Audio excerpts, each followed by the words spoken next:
खबर में अब मैं आपको बताती हूं कि सीमा का कराची टिकट कटने वाला है। सीमा को पाकिस्तान जाना होगा। आप सही सुन रहे हैं, सीमा को डिपोर्ट किया जा सकता है, ये मैं आपको बता रही हूं। जांच रिपोर्ट के आधार पर यह फैसला होगा। जो इन्वेस्टिगेशन अभी चल रही है उसके बाद जब रिपोर्ट आएगी उसके बाद इसको लेकर के फैसला किया जाएगा। इसके बाद ये रिपोर्ट गृह विभाग को भेजी जाएगी और जो गृह विभाग है वो इसको आगे इन्वेस्टिगेट करेगा। फिर आगे का जो प्रोसेस है वो होगा। अब कहां से भेजा जाएगा? आपको याद है इकरा को कहां से भेजा गया था? इकरा को बागा बॉर्डर के जरिए भेजा गया था और इसीलिए कहा जा रहा है कि क्या सीमा को भी बागा बॉर्डर के जरिए ही भेजा जाएगा।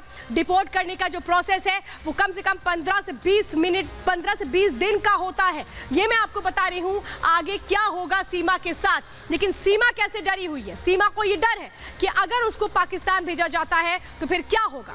और इसीलिए मैं आपसे कह रही हूं कि ये जो कहानी है ये इतनी आसान नहीं है। इसको समझने के लिए अगली रिपोर्ट देखिए।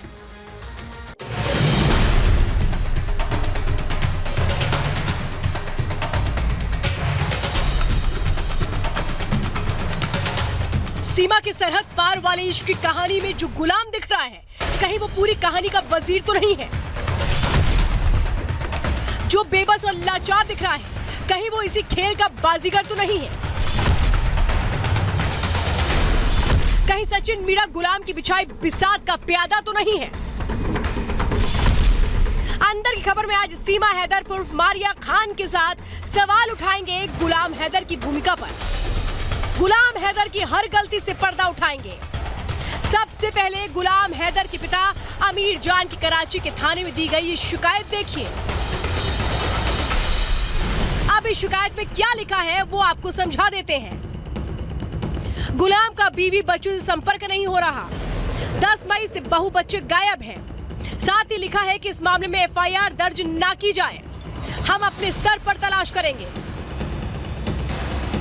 जरा सोचिए, जिस परिवार के घर की बहू और 4 बच्चे लापता हो, भला वो शिकायत में ऐसे क्यों लिखेगा कि एफआईआर दर्ज ना की जाए। यही वो बात है जो गुलाम हैदर को संदेह के दायरे में लाती है। सवाल ये कि गुलाम हैदर एफआईआर क्यों नहीं कराना चाहता था? एफआईआर नहीं करानी थी तो थाने में शिकायत क्यों दी?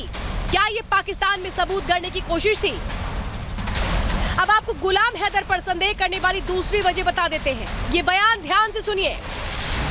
मार्च 9 में आए थे तो पहले दिन सचिन आई के रूम बुक करवाया तो उन्होंने बोला कि दूसरे दिन मेरी बीवी भी आने वाली है। तो दूसरे दिन वो भी आई। तो वो लोग फिर 1 हफ्ते तक बैठे। बाद में 1 हफ्ते तक बैठने के बाद वो लोग चला गए। मतलब साफ है कि सीमा हैदर 9 मार्च को पाकिस्तान से नेपाल रवाना हुई थी। 17 मार्च को नेपाल से रवाना होकर 18 मार्च को फिर से कराची पहुंची। यानी कुल 220 घंटे से ज्यादा वो पाकिस्तान से बाहर रही। किसी से उसका संपर्क नहीं हो सका होगा। पाकिस्तान में भी उसके जाने की कोई खबर किसी के पास नहीं थी। ये भी बात अब गुलाम हैदर पर सवाल खड़े कर रही है। सवाल ये है कि जब सीमा हैदर पाकिस्तान के करीब 9 दिन तक बाहर थी तब उसने आखिर ऐसी शिकायत दर्ज क्यों नहीं कराई? क्या 220 घंटे तक उसने सीमा से संपर्क नहीं किया? जबकि गुलाम खुद कह चुका है कि वो दिन में 2 से 3 बार वीडियो कॉल पर सऊदी अरब से बात किया करता था। और अगर बात हुई थी तो क्या उसे ये पता नहीं था कि बच्चे सीमा के साथ नहीं है? गुलाम की भूमिका भी काफी संदिग्ध नजर आ रही है। कहीं ऐसा तो नहीं कि भारत में सीमा के पकड़े जाने पर गुलाम एक्टिव हो गया हो, सीमा के एक्टिव प्लान पर काम शुरू किया गया हो, मीडिया के सामने रोकर सीमा की कहानी को सच साबित करने की कोशिश की हो। मैं अभी भी आपसे मोहब्बत करता हूँ, बात सुनो प्लीज आ जाओ। मैं अभी भी आपसे मोहब्बत करता हूँ, बात सुनो प्लीज आ जाओ। शादी और तलाक को लेकर गुलाम सीमा की कहानी भी मिसमैच है। गुलाम से अगर सीमा का तलाक हो चुका तो फिर आखिर क्यों कराची में शिकायत दर्ज कराता है? क्यों सीमा को ढूंढने की कोशिश करता है? सवाल ये, जिस गुलाम को बेचारा समझा जा रहा है, कहीं वो पूरे खेल का बादशाह तो नहीं जिसे लोग पीड़ित समझ रहे हैं? कहीं वही तो पूरी कहानी का स्क्रिप्ट राइटर नहीं? Bureau report, Republic Bharat.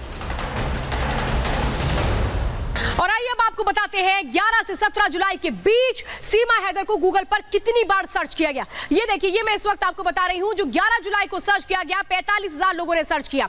यही ग्राफ 13 जुलाई को बढ़ता है, 80,000 पहुंच जाता है। 80,000 लोग गूगल पर क्या सर्च कर रहे थे? सीमा हैदर के बारे में, उसके घर के बारे में, उसकी पूरी जिंदगी के बारे में। 15 जुलाई को यही जो ग्राफ है ये बढ़ता है, 90,000 लोगों ने सीमा हैदर को सर्च किया गूगल पर, उसके बारे में, उसकी जन्मतिथि के बारे में जानकारी ली गई। 17 जुलाई को ये ग्राफ पीक पर आता है, 1 लाख पहुंच जाता है। 17 जुलाई वो दिन था जब एटीएस ने सचिन और सीमा को पूछताछ के लिए उनके घर से उठाया था। और ये वो ग्राफ बताता है कि लोग कितना जानना चाहते हैं सीमा हैदर और सचिन को लेकर के, उनकी जिंदगी को लेकर के।